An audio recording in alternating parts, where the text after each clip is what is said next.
여러분 안녕하십니까, 강신업 변호사입니다. 인천 송도 아들 살해 사건, 이거 만만치 않습니다. 그 파장이 그치질 않고 있습니다. 여러 가지 얘기가 나오고 있는데요. 유족 측 입장도 나오고 있고 그 동기도 나오고 있는데, 동기는 아직까지도 분명치 않습니다.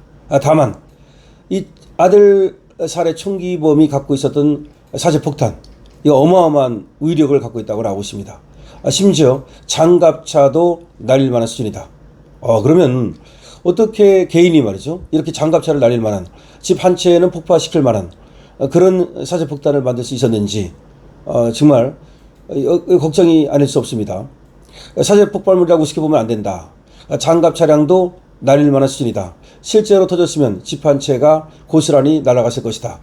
이게 이만종 한국 테러 학회장이 하는 말입니다. 인천 사제 총기 살인 사건 피의자 조모 씨가 서울 도봉구 집에 설치한 사제 시한폭탄은 그 위력이 대단했다는 겁니다. 20일 인천 송도 아파트에서 사제총을 쏴서 살해한 이 아버지 조모 씨, 이 집에 혼자 살고 있었는데요. 이 아파트에서 사제 시한폭탄이 설치되어 있었다는 말씀을 드렸죠. 이걸 좀 자세히 보면 말이죠, 신호등 인화성 물질을 1.5리터 페트병 여기 넣었다는 거죠. 그리고 세제통, 그리고 우유통 등 15개에 담고, 그러니까 일화성 물질이 페트병, 세제통, 우유통 15개라는 겁니다. 15개에 우리가 주목해야 됩니다. 엄청난 거죠. 이 신호가 15개에 담겨져 있으니까 만만치 않다고 봐야 되는 겁니다. 거기다가 타이머 기폭장치를 여러 개 달았답니다. 그 기폭장치도 여러 개 달았다는 게 중요하죠. 이 기폭장치는 스파크를 일으켜서 일화성 물질을 폭발시키는 방식인데요. 연쇄 폭발이 되게 되어 있답니다. 연쇄 폭발. 이것을 유도하기 위해서 페트병을 철사로 묶어두었다는 겁니다. 그러니까 여러 개를 묶어가지고 연쇄 폭발을 시키면 마치 다이너마이트가 쭉 연쇄 터지듯이 이렇게 만들었다는 얘기입니다. 타이머는 범행 다음 날인 21일 낮 12시에 맞춰져 있었는데요. 여기에 대해서는 범인이 그 시간이 사람이 적을 것 같아서 그랬다, 뭐 이런 말을 했습니다. 경찰특공대는 21일 새벽 4시쯤 폭탄을 해체했습니다. 이 아파트 주민 100여 명이 근처 보건소 등으로 대피를 하기도 했습니다. 이 한국테러학회 회장은 말이죠, 이 사제폭탄에 대해서 이렇게 말합니다. 자금이 부족한 아프리카나 중동의 무장 세력들이 자주 사용하는 방식이다. 사제무기 제조법을 이 조 씨가 배운 것 같다. 유튜브 등에서 배웠다고 진술을 했답니다. 이 한국테러학회장은 말이죠, 시너, 페트병, 철사, 이불 등 일상에서 쉽게 구할 수 있는 재료로 만들었지만 폭발력은 상상 이상이다. 이 정도 양이면 집 한 채는 금세 화염에 휩싸일 수 있다. 이렇게 얘기를 합니다. 여러 가구가 사는 아파트는 화염이 번져 큰 불로 이어질 수 있다는 거죠. 그렇죠? 집 안에 들어가 보니 일화성 물질이 든 페트병이 연쇄 폭발을 일으키기 쉽게 잘 묶여 있었다. 직접 보고 얘기를 하는 겁니다. 경찰은 23일 이 조 씨의 서울 집을 압수수색해서 사제총과 폭탄 제작에 쓴 도구와 인화성 물질 등을 확보했습니다. 경찰 관계자는 폭발물의 위력에 따라서 조 씨에게 폭발물 사용 혐의를 추가하는 방안을 검토하고 있다고 밝혔는데요. 폭발물 사용죄는 사형에 처할 수도 있습니다. 폭발물 사용죄는 최고 사형에 처할 수도 있습니다. 이 조모 씨는 별다른 수입이 없었던 것으로 알려졌는데요. 경찰은 이 조 씨가 생활비 등 경제적인 문제로 아들을 살해했는지 조사하고 있습니다. 지금 나오는 얘기는 이 조 씨는 아들이 주던 생활비를 끊어서 그랬다. 근데 생활비를 끊는다고 그럽니까? 좀 더 동기를 파헤쳐야 될 것 같죠. 이 범인 조 씨는 말이죠, 1999년 법원에서 강간치상 등 혐의로 징역 2년 6개월에 집행유예 4년을 선고받았습니다. 판결문에 따르면 말이죠, 당시 서울 강북구에서 비디오방을 운영하던 조 씨는 술에 취한 상태에서 성폭력 범죄를 저지른 혐의로 기소가 됐습니다.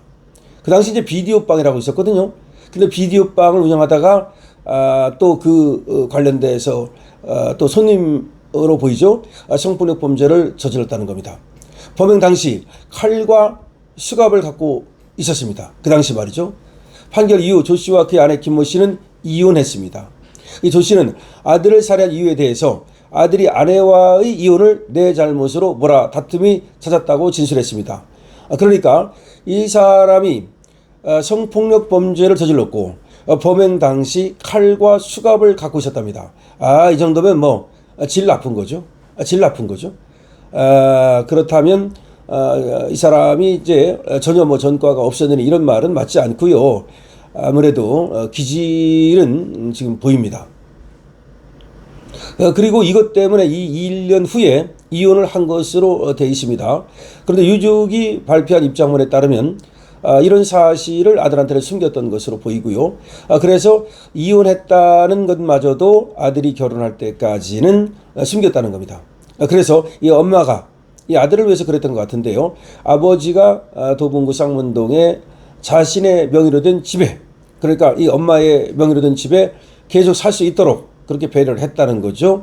그리고 또 여러 가지 금전적 지원을 했다고 나오고 있습니다.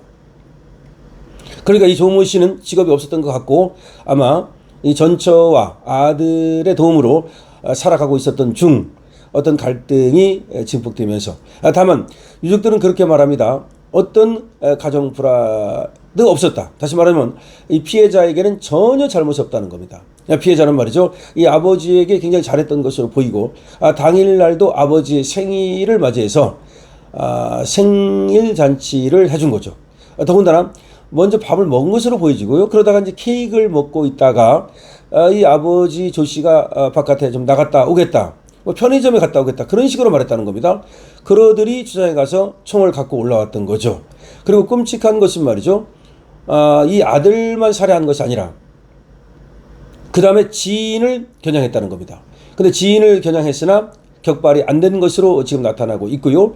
그리고 또 며느리를 쏘려고 다시 장전을 시도했다는 거죠. 이 며느리가 애들과 함께 방으로 피하는 바람에 화를 면할 수 있었다는 얘기가 나오고 있습니다. 따라서 이 아버지 조 씨, 이 범인 조 씨는 일가족을 모두 살해하려 했던 것으로 보이고 있고요. 심지어 이 살해당한 아들의 지인도 그 자리에 있었는데 그 지인에게도 총을 겨눴다는 겁니다. 그러니까 일가족을 몰살시키려고 했었던 것이고요.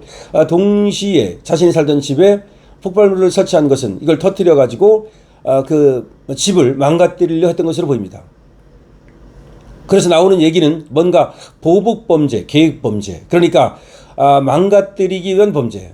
그래서 나오는 얘기가 지금 전처에 대한 보복을 하기 위해서 이런 끔찍한 범행을 저질렀다는 얘기가 나오고 있습니다. 다시 전해드립니다. 아들 총기 살해범이 설치한 사제폭탄이 엄청난 위력을 갖고 있었고요. 장갑차도 날릴 수준, 그리고 그 집은 충분히 날릴 수준이었다. 만약 그런 일이 벌어졌다면 화재가 났을 것이고요. 그 화재로 인해서 어떤 끔찍한 그런 희생이 있었을 가능성도 배제할 수가 없다는 점에서 이 사건은 우리 사이에 엄청난 파장을 불러일으키고 있습니다. 첫 번째, 아버지가 아들을 살해했다는 점, 이거는 엄청난 파장을 일으키는 것이고요. 더구나 손주까지, 며느리까지 일가족을 모두 살해하려 했다는 점, 이거 너무나 끔찍합니다. 세 번째는 이 총기를, 사제 총기를 만들었다는 점, 그리고 또 20년 전에 그 쇠구슬 실탄을 구입했다고 그러는데 그걸 어떻게 구입을 한 것인지, 20년 전에 구입한 것은 맞는지, 이 문제. 네 번째, 사제폭탄을 아주 정밀하게 만들었다는 점. 더군다나 사제폭탄을 만약 유튜브를 보고 진짜 만들었다면 그럼 언제든지 모방범죄가 벌어질 수 있다는 점에서 우리 사회가 더 이상 안전하지 않다. 다시 말해서 우리 사회는 총기가 없는 걸로 다 믿고 있지 않습니까? 그래서 자기가 지금 저 총에 의해 희생당할 것을 전혀 예상할 수 없고요. 따라서 그런 방비가 안 돼 있죠. 그런데 이렇게 사제총이 지금 돌아다니고 있는 것은 아닌지, 그리고 사제폭탄이 이렇게 또 만들어질 수 있는 것은 아닌지라는 그런 또 의문을 지금 또 던지고 있는 겁니다. 그러니까 우리 사회가 더 이상 총기로부터 안전하지 않다. 우리 사회가 더 이상 폭발물로부터 안전하지 않다라는 얘기가 나오고 있습니다. 따라서 이 사건에 대해서는 여러 가지 이제 앞으로도 또 조사도 있고 그리고 또 재판을 통해서 또 밝혀지겠습니다만은 그런 것도 밝혀져야 될 것이고, 그리고 우리 정부 당국과 수사 당국에서도 말이죠, 이 사건을 면밀히 분석하고 검토하고 추적하고 조사해서 그야말로 모방범죄라든지 내지는 이 총기라든지 또 폭발물로부터의 안전, 우리 시민들이 안전할 수 있도록 그런 만반의 조치를 다해야 되겠습니다. 지금 사자의 폭발물 정말 너무나 위험하다고 생각하는데요. 지금 영상에 대해서 여러분들께서 의견을 주시고요. 그리고 여러분들께서 좋아요 눌러주시고 그리고 구독 주시기 바랍니다. 그리고 222번으로 응원해 주시기 바랍니다. 2번 이겨라 이겨라입니다. 그리고 강신업TV의 스토어에도 많은 관심 부탁드립니다. 강신업TV입니다.